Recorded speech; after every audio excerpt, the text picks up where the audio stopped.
آئین ہمیں حق دیتا ہے, ہم کہیں بھی احتجاج کر سکتے ہیں. آئین نے یہ نہیں کہا کہ آپ ادھر احتجاج کر سکتے ہیں, ادھر نہیں کر سکتے. کہیں بھی پاکستان کے اندر ہم احتجاج کر سکتے ہیں اگر ہم سمجھیں کہ کوئی ناانصافی اور ظلم ہو رہا ہے. یہ ہمارا حق ہے, یہ آئین ہمیں حق دیتا ہے. یہ کہہ رہے ہیں جی کہ جو بھی پی ٹی آئی کا وہ آئین بچاؤ ملک بچاؤ پہ کھڑے ہوئے ہیں, ان کو بھی پکڑ کے جیلوں میں ڈال دیا. ورکرز کو کیا کہہ رہی تھی؟ جیو فینسنگ انہوں نے کی, وہ لوگ وہاں کھڑے ہوئے تھے. لوگ اگر پرامن احتجاج کر رہے ہیں تو وہ کون سا قانون توڑ رہے ہیں؟ اس پہ پکڑ کے لوگوں کو اندر ڈال دیا. لوگ نکلتے ہیں, جیل میں سے نکلتے ہیں, عدالت جاتے ہیں, بیل ملتی ہے, پولیس کھڑی ہوتی ہے, پھر جیلوں میں ڈال دیتی ہے. دیکھیں, یہ کوئی اس لیے نہیں ہو رہا کہ پی ٹی آئی نے کوئی غلطیاں کی ہیں یا کوئی ظلم کیا. اور میں یہ واضح کر دوں, کسی پی ٹی آئی کا کارکن کوئی جلا رہا ہے, کچھ قانون توڑ رہا ہے, گاڑیاں توڑ رہا ہے, اگر اس کی تصویر آتی ہے ہمیں بتائیں, ہم اس کو کہیں گے کہ جا کے اپنے آپ کو عدالت کے سامنے پیش کرو. ہم کہیں گے ان کو جیلوں میں ڈالو, سزائیں دو. لیکن یہ تو ہوتا ہی نہیں ہے کہ ون سائیڈڈ ایک پوری کیمپین چل رہی ہے جو پی ٹی آئی کا. اور اچھا, اس میں کیا انہوں نے غلطی کی کہ آئین بچاؤ پاکستان بچاؤ, وہ کھڑے ہیں دروازوں کے باہر, وہ جو ایک لمس کا پروفیسر ہے اس کے دیکھیے حال, ٹانگ توڑ دی, بازو توڑ دیا, وہ یہ کھڑا ہوا فیملی کے ساتھ, آئین بچاؤ پاکستان بچاؤ. یہ کون سا اس نے ملک کا قانون توڑا تھا؟ تو اس وقت کوئی ملک کے اندر قانون نہیں کام کر رہا. ہمیں صرف امید عدلیہ سے ہے, اور عدلیہ کے اوپر اتنا پریشر ڈالا ہوا ہے انہوں نے, ججز کے اوپر جو پریشر ڈالا ہوا ہے کہ کسی طرح ہمیں ریلیف نہ ملے. دیکھیں ہوگا کیا, ذرا آگے کا میں اب سوچتا ہوں نا, میں ایز اے پاکستانی سوچتا ہوں. اگر تو مجھے کوئی یہ بتا دے, ہماری یہ پی ڈی ایم کی ساری جماعتیں بتا دیں, ہماری اسٹیبلشمنٹ بتا دیں مجھے کہ جی ہمیں یہ بتائیں کہ اگر اب آپ نے ہمارے جو 2 الیکشنز جو ہونے چاہیے تھے 14 مئی کو, ایک پنجاب کا اور اس کے بعد پختونخوا کا, پاکستان کا آئین توڑا گیا ہے, آئین ٹوٹ گیا پاکستان کا, انہوں نے الیکشن نہیں کروایا. یہ کیئر ٹیکر گورنمنٹ اب غیر قانونی بن چکی ہیں, ان کے سارے آرڈرز انلیگل ہیں. تو غیر آئینی تو ہو گیا کام, نظریہ ضرورت پہ تو چل رہا ہے پاکستان, اب آئین سے تو ہٹ چکا ہے. تو مجھے یہ بتا دیں کہ یہ ہمیں کہہ رہے تھے کہ یہ جسٹس صاحب نے کہا کہ نیگوشیٹ کرو ان سے, ہم نے بات چیت شروع کی. وہ کہہ رہے جی جب الیکشن ہوں گے, سپٹمبر کے اندر الیکشن ہوں گے. تو ہم نے کہا کہ آپ نے سپٹمبر میں کروانا ہے, اکتوبر میں کروانا ہے, وہ آپ کا رائٹ ہے, فیڈرل گورنمنٹ میں آپ ہیں. لیکن ہمارا رائٹ تھا پروونسز میں, نہیں پروونسز میں بھی ہم نے کروانا ہے. اب میں یہ پوچھنا چاہتا ہوں ان سے ہم نیگوشیٹ کیا کریں, کیونکہ یہ نیگوشیٹ کرنا ہی نہیں چاہتے, کیونکہ یہ چاہتے ہی نہیں تحریک انصاف کے خلاف الیکشن لڑا جائے. ان کو پتہ ہے الیکشنز میں انہوں نے ہار جانا ہے. سو یہ جو سارا سازش ہو رہی ہے, یہ ہو ہی ایک وجہ سے رہی ہے کہ تحریک انصاف الیکشن لڑنے کے قابل ہی نہ رہے, اور پھر یہ اپنی طرح جب یہ سمجھے کہ پی ٹی آئی اب بالکل دب چکی ہے, تب یہ الیکشن کروا کے جیت جائے اور پھر واپس آ جائے. تو اسٹیبلشمنٹ سے بھی میں پوچھتا ہوں کہ اس سے ملک کو کیا فائدہ ہے؟ چلے میں مان گیا پی ڈی ایم آگی, وہ تو ابھی بھی بیٹھی ہوئی ہے, لیکن پاکستان کو اس کا کیا فائدہ ہے؟ کیا اکتوبر میں ہماری اکانومی بہتر ہو جائے گی, مہنگائی کم ہو جائے گی؟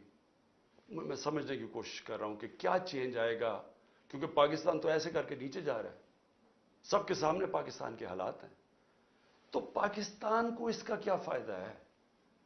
آپ مجھے یہی بتا دیں کہ پاکستان کو اس کا اکتوبر میں الیکشن کا کیا فائدہ ہے.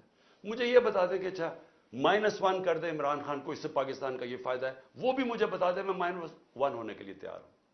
ملک تو نہ میرا تباہ ہو, لیکن یہ جو چیزیں ہیں یہ تو ہم وہ کہتے ہیں نا, ہم ادھر جا رہے ہیں beyond the point of no return, ادھر سے واپسی کوئی نہیں ہے. جب ایک ملک کا آئین ٹوٹ جاتا ہے, جب ملک کے سپریم کورٹ کے فیصلے نہیں مانے جاتے, جب ہائی کورٹ فیصلہ کرتا ہے کہ جی عمران ریاض کو یا پروڈیوس کرو اور اس کو نہیں دیا جاتا, اس کو سامنے عدالت کے نہیں لے کے آتے, جب 7,500 تحریک انصاف کے کارکنوں کو جیلوں میں ڈالا ہوا ہے، وہ زیادہ تر تو ابھی تک عدالتوں میں نہیں آئے، جب وہ آتے ہیں پکڑ کے پھر سے لے جاتے ہیں، کس قانون کے تحت؟ تو یہ قانون تو ختم ہو گیا پاکستان میں، یہ تو اب جنگل کا قانون ہے. تو ادارے بھی کرش کر دیے، سپریم کورٹ کے اوپر پریشر ڈال دیا، اس کے فیصلے نہیں مانتے. 14 مئی گزر گئی، الیکشن نہیں ہوا. اس کے بعد ہائی کورٹ کے فیصلے نہیں مانتے، نیچے سے فیصلے ہوتے ہیں، وہ کہتے ہیں پروڈیوس کرو، ہمیں نیچے سیشن کورٹس میں پروڈیوس نہیں کرتے، وہ فیصلہ کرتے ہیں، وہ پولیس ان کی سنتی نہیں ہے. گھروں پہ دعویٰ بولا جا رہا ہے، گھروں میں گھس کے گھر توڑے جا رہے ہیں، کس قانون کے تحت؟ لوگوں کے گھروں کے اندر گھستی ہے پولیس، سب گھر توڑ کے. اچھا، اگر وہ جس کو لینے جائے اگر وہ نہیں ہے تو اس کے رشتہ داروں کو پکڑ لیتے ہیں، عورتوں کو پکڑ کے لے جاتے ہیں. یہ کس قانون کے تحت ہو رہا ہے اور یہ ہم کس طرف جا رہے ہیں؟ تو یہ ایک پارٹی کو ختم کرنے کے لیے ہم سارے اپنے ملک کو تباہ کر رہے ہیں. کیونکہ قانون، رول آف لا جب ایک ملک میں ختم ہوتا ہے وہ ملک تباہ ہو جاتا ہے. اس کو بنانا ریپبلک کہتے ہیں. اس سے کیا ہو رہا ہے کہ ہمارے ملک کا پیسہ آج ملک کو چھوڑ چھوڑ کے باہر جا رہا ہے. ہمارے پروفیشنلز 9 لاکھ پروفیشنل ملک چھوڑ کے چلے گئے ہیں. شوکت خانم میں تقریباً 10% کنسلٹنٹس. یاد رکھیں، ہسپتال، کینسر ہسپتال کے لیے بڑا مشکل ہوتا ہے کیونکہ اسپیشلسٹ ڈاکٹرز ہوتے ہیں. 10% کہہ رہے ہیں، 5% چھوڑ کے چلے گئے، 5% تیار ہیں چھوڑنے کے لیے. کیونکہ لوگ امید ختم ہو گئی ہے لوگوں کو ملک سے. بیرون ملک پاکستانی کیوں شور مچا رہے ہیں؟ وہ دیکھ رہے ہیں ملک تباہی کی طرف جا رہے ہیں. تو میں آج اپیل کرتا ہوں ہر وہ لوگ جو اس وقت پاور میں بیٹھے ہیں کہ دیکھیں، اس وقت یہ ملک آپ نے سنبھالنا ہے، یہ آپ کا بھی پاکستان ہے. فائدہ صرف اگر یہ نیچے بھی چلا جائے گا تو صرف ان کو ہوگا جن کا سارا کچھ باہر پڑا ہوا ہے، جن کے اربوں ڈالر باہر پڑے ہوئے ہیں. ان کو کوئی، یہ پی ڈی ایم کے لوگوں کو کوئی فرق نہیں پڑ رہا، نہ زرداری کو کوئی فرق پڑ رہا ہے، نہ نواز شریف کو کوئی فرق پڑ رہا ہے. لیکن جنہوں نے جینا مرنا اس ملک میں ہے وہ تو سامنے تباہی دیکھ رہے ہیں.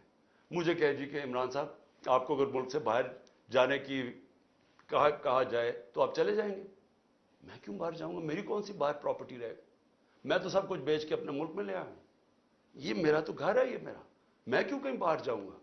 میں ان دونوں کی طرح جب مشکل آتی ہے تو دم دبا کے باہر بھاگ جاتے ہیں کیونکہ پیسہ ہے، اربوں ڈالرز انہوں نے باہر رکھا ہوا ہے. تو میں نے تو یہی رہنا ہے. اور جنہوں نے یہی رہنا ہے، میں آج آپ سب کو اپیل کر رہا ہوں کہ ملک تباہی کی طرف جا رہا ہے. قانون جس ملک کا ختم ہوتا ہے، انصاف کا سسٹم ختم ہوتا ہے، جس ملک میں جنگل کا قانون آ جاتا ہے جو آ گیا ہے، جس ملک کے اندر آئین ختم ہو جاتا ہے، جس ملک کے اندر کمزور کے لیے کوئی سننے والا نہیں ہوتا اور طاقتور جو مرضی چاہے کر لیتا ہے، وہ ملک تباہ ہو جاتے ہیں.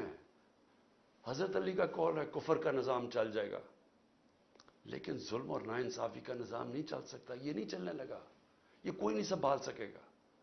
تو ابھی بھی ایک ہی راستہ ہے. جو بھی میری بات سن رہے ہیں میری یاد رکھیں، وہ پاکستانی ہے جس کو اللہ سب کچھ دے بیٹھا ہے، جس کو پرائم منسٹرشپ دیکھ لی ہے، اس سے زیادہ پیار عوام کا دیکھ لیا ہے. میں ان سب کو یہ کہہ رہا ہوں کہ صرف ایک راستہ باقی ہے، صاف اور شفاف الیکشنز کروائیں. وہ شروع ہوگی ہماری فائٹ بیک اس ملک کو، اس دل